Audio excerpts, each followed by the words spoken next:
How's it going, guys? Today I'm going to show you what it's like to drive the all-new Rolls-Royce Spectre, the first ever fully electric Rolls-Royce. Built on the same platform as the Cullinan and the Phantom, this thing has two electric motors making 577 horsepower and 664 pound-feet of torque. That's good to launch the gargantuan 6,500 pound coupe. I'm going to say that again, 6,500 pounds for a coupe in just 4.2 seconds. Now, with the 22-inch wheels, it gets 291 miles of range. This has the optional 23-inch wheels, which are absolutely enormous, and that brings the range down to about 266 miles. The looks of this are fantastic. The imposing front grille. I love the daytime running lights, and this beautiful twilight purple fits the look of the Spectre so well. I mean, I hope the scale of this comes across on person because it's basically the size of a Phantom coupe or a Cullinan with two doors. So the Spectre actually does not have a front trunk. Instead, it's got these really nice metallic covers all over the electrical components and a massive Spectre badge saying hand-built in Goodwood, England, where we are about to actually go. Let's go ahead and hop inside of the Spectre because this is where the real magic happens. Open these massive doors. I love the white contrasted against that purple. One of the coolest parts about the car is we actually have a Starlight headliner. Of course, that's typical of Rolls-Royce, but we also have Starlight on the doors themselves in these really cool little cut patterns within the door cards. I love the yellow and purple and white all together. Let's go ahead and hop in the driver's seat. So how cool is this? Now, in most Rolls-Royces, you've got a button to close the doors, but actually for the driver's seat, you can just put your foot on the brake and it goes ahead and closes that driver door. Now, it's very traditional Rolls-Royce. We've got these awesome pushers to open and close the air vents. These are very standard Rolls-Royce. Of course, it doesn't have a low air conditioning setting. It has a soft air conditioning setting.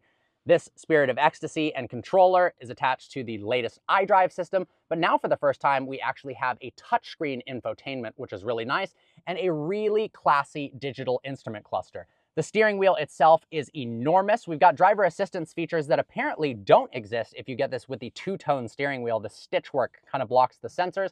And then over here, we've got this beautiful gallery that says Spectre right there. In the rear of the Spectre now, and it actually has a shocking amount of legroom and headroom. And it also gives a really beautiful view of the front of the Rolls that you don't get from the driver's seat. Getting to be able to see that Starlight headliner and the steering wheel, the yellow, the beautiful wood is pretty cool. We've got our own climate control back here, storage as well, and an awesome audio system. All right, in the driver's seat of the Rolls-Royce Spectre now. Gonna go ahead and put my foot on the brake to close that door. The door is absolutely enormous. The car I was in right before this was a Valkyrie, so the juxtaposition between this as a daily driver that the owner has and the Valkyrie is actually unbelievable. To fire it up, start-stop button right there, although it's not firing up an engine like you're typically used to having a 12-cylinder engine. Now this B actually changes the brake regeneration. You can either drive it in kind of a one-pedal style where it's got harsh brake regeneration, or you can drive it more like an internal combustion engine car. We're gonna go ahead and pull this down to put it into drive. Very traditional Rolls-Royce, and off we go.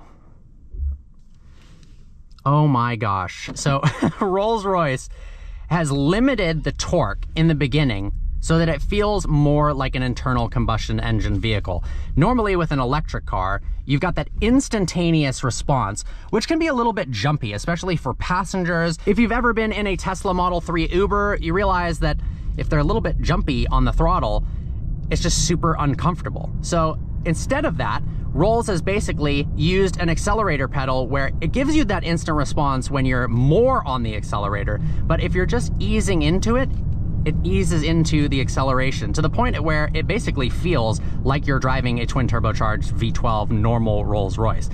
And I think while electric cars in many cases make no sense at all for supercars, for really fast sedans that are meant to be fun on the track, but for a Rolls-Royce, it actually makes all the sense in the world. I mean, this is supposed to be extremely quiet, extremely luxurious, and the electric powertrain is just perfect for that.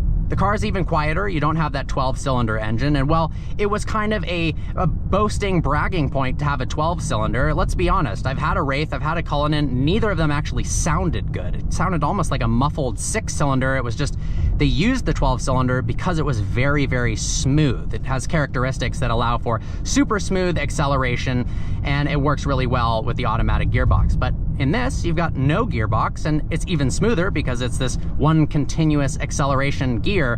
It just makes all the sense in the world. And I'm excited to see when they make an electric Phantom, an electric Cullinan, and maybe they'll even do some sort of comfortable Grand Touring sports car that's a little bit smaller than this. And it'll be cool to see when the black badge comes out, whether it has more power and is a little bit more aggressive. But like your typical Rolls-Royce, it just floats on the road. It's got this planetary suspension that decouples the active anti-roll bars when you're in a straight line. So it's super, super plush. And then when you go around a turn, it senses that and it reattaches those anti-roll bars, which is a pretty cool technology. In the normal Rolls-Royce, it would be detecting ahead and it would automatically downshift or upshift for you based on the GPS data, but we don't need any of that because you've got this electric motor. We've got driver assistance systems that are awesome, and the level of insulation in here is absolutely insane. I mean, everything about this car was done in a way so that the engineers and designers could put more and more and more sound deadening to the point where you don't hear anything. I mean, you're just gliding along the road in utter silence. I don't hear a hint of wind noise. It's almost like I'm not even driving on the road. And for those who have driven Rolls-Royces, the suspension is so soft and so amazing that you almost don't feel like you're touching the road. It's got that magic carpet ride that is just absolutely unbelievable.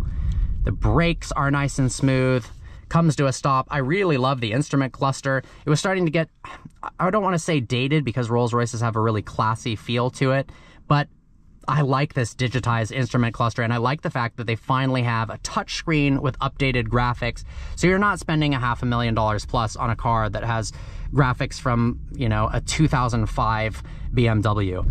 And then because we've got that BMW iDrive setup, even though the graphics are different, the user interface is really nice. They didn't have to reinvent the wheel, and it works super, super well. I will say, driving a right-hand drive car in these tight little roads with a massive 6,500 pound vehicle is a little bit intimidating, but obviously, if you're born and raised out here, it's a lot easier. Hopefully someday in the future, I'm gonna see if I can get a Spectre press car to spend some time with it and be a little bit more comfortable when I'm in the driver's seat itself.